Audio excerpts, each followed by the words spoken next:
Hello to chapter 13 of From the Earth to the Moon by Jule Verne, in a translation by Louis Mercier and Eleanor E. King. And this chapter is titled Stones Hill. When the decision was arrived at by the Gun Club to the disparagement of taxes, everyone in America, where reading is a universal acquirement, set to work to study the geography of Florida. Never before had there been such a sale for works like Bertram's Travels in Florida, Roman's Natural History of East and West Florida, William's Territory of Florida, and Cleland on the cultivation of the sugarcane in Florida. It became necessary to issue fresh editions of these works. Barbicane had something better to do than to read. He desired to see things with his own eyes and to mark the exact position of the proposed gun. So, without a moment's loss of time, he placed at the disposal of the Cambridge Observatory the funds necessary for the construction of a telescope, and entered into negotiations with the House of Bradwell and Company of Albany for the construction of an aluminum projectile of the required size. He then quitted Baltimore, accompanied by J.T. Maston, Major Elphinstone, and the manager of the Cold Spring factory.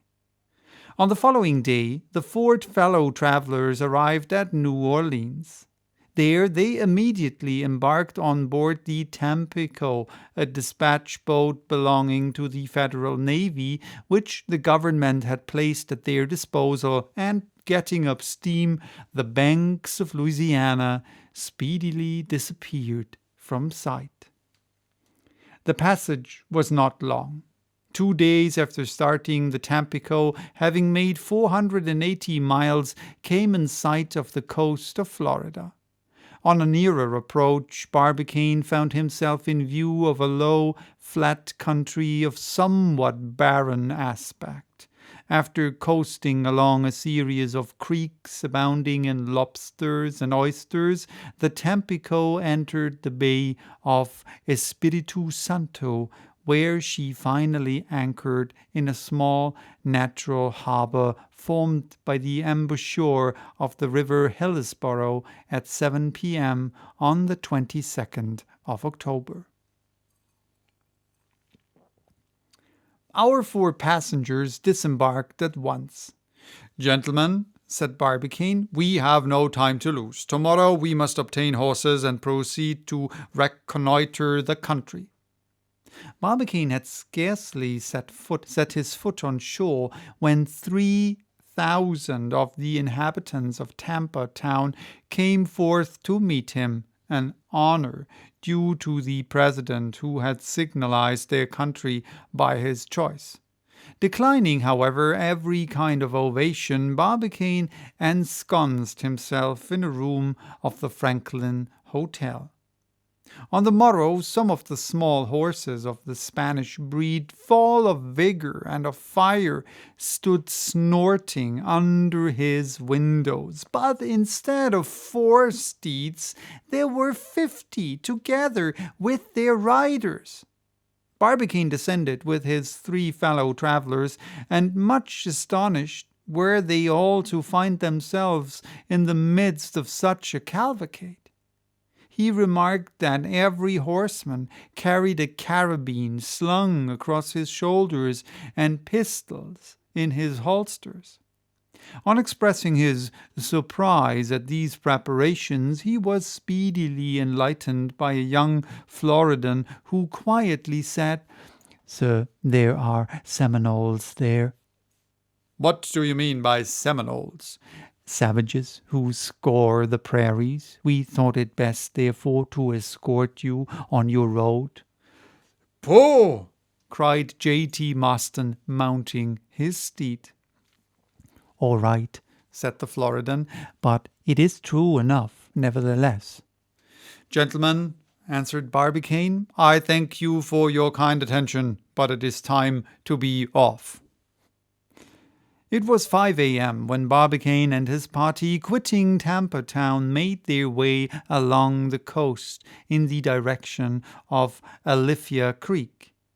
This little river falls into Hillsborough Bay 12 miles above Tampa Town. Barbicane and his escort coasted along its right bank to the eastward. Soon the waves of the bay disappeared behind a bend of rising ground, and the Floridan champaign alone offered itself to view. Florida, discovered on Palm Sunday in 1512 by Juan Ponce de Leon, was originally named Pascha, Florida. It little deserved that designation with its dry and parched coasts, but after some few miles of track, the nature of the soil gradually changes, and the country shows itself worthy of the name. Cultivated plains soon appear, where are united all the productions of the northern and tropical floras, terminating in prairies abounding with pineapples and yams, tobacco, rice, cotton plants, and sugar canes, which extend beyond reach of sight, flinging their riches broadcast with careless prodigality. Barbicane appeared highly pleased on observing the progressive elevation of the land, and in answer to a question of J.T. Maston replied, "My worthy friend, we cannot do better than sink our Columbiad in these high grounds." "To get nearer to the moon, perhaps?" said the secretary of the Gun Club. "Not exactly," replied Barbicane, smiling. "Do you not see that among these elevated plateaus we shall have a much easier work of it? No struggles with the water springs, which will save us long expensive tubings, and we shall be working in daylight instead of down a deep and narrow well. Our business, then, is to open our trenches upon ground some hundreds of yards above the level of the sea."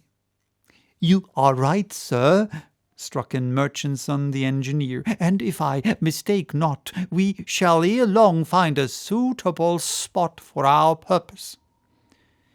"I wish we were at the first stroke of the pickaxe," said the president. "And I wish we were at the last," cried J.T. Maston. About 10 a.m. the little band had crossed a dozen miles. To fertile plains succeeded a region of forests. Their perfumes of the most varied kinds mingled together in tropical profusion. These almost impenetrable forests were composed of pomegranates, orange trees, citrons, figs, olives, apricots, bananas, huge vines whose blossoms and fruits rivaled each other in color and perfume. Beneath the odorous shade of these magnificent trees fluttered and warbled a little world of brilliantly plumaged birds. J.T. Maston and the Major could not repress their admiration on finding themselves in the presence of the glorious beauties of this wealth of nature. President Barbicane, however, less sensitive to these wonders, was in haste to press forward. The very luxuriance of the country was displeasing to him. They hastened onward, therefore, and were compelled to ford several rivers, not without danger, for they were infested with huge alligators from 15 to 18 feet long. Maston courageously menaced them with his steel hook, but he only succeeded in frightening some pelicans, and teal-white tall flamingos stared stupidly at the party. At length these denizens of the swamps disappeared in their turn. Smaller trees became thinly scattered among less dense thickets, a few isolated groups detached in the midst of endless plains over which ranged herds of startled deer. At last, At last, cried Barbicane, rising in his stirrups, here we are at the region of pines. Yes, and of savages too, replied the Major. In fact, some Seminoles had just came in sight upon the horizon. They rode violently backward and forward on their fleet horses, brandishing their spears or discharging their guns with a dull report. These hostile demonstrations, however, had no effect upon Barbicane and his companions. They were then occupying the center of a rocky plain, which the sun scorched with its parching rays. This was formed by a considerable elevation of the soil, which seemed to offer to the members of the gun club all the conditions requisite for the construction of their Columbiad. "Halt!" said Barbicane, reining up. "Has this place any local appellation?" "It is called Stone's Hill," replied one of the Floridans.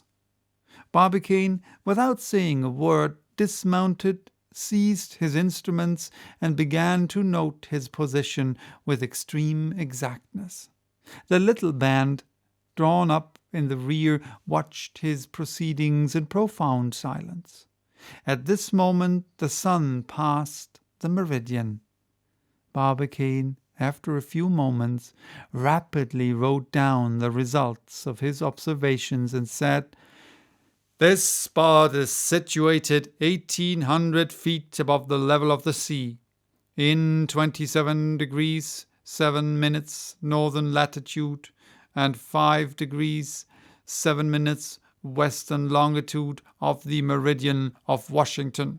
It appears to me, by its rocky and barren character, to offer all the conditions requisite for our experiment. On that plain will be raised our magazines, workshop, furnaces, and workmen's huts, and here, from this very spot," said he, stamping his foot on the summit of Stone's Hill, "hence shall our projectile take its flight into the regions of the solar world." So, that was chapter 13. Bye-bye. Till next time with chapter 14, titled Pickaxe and Trowel.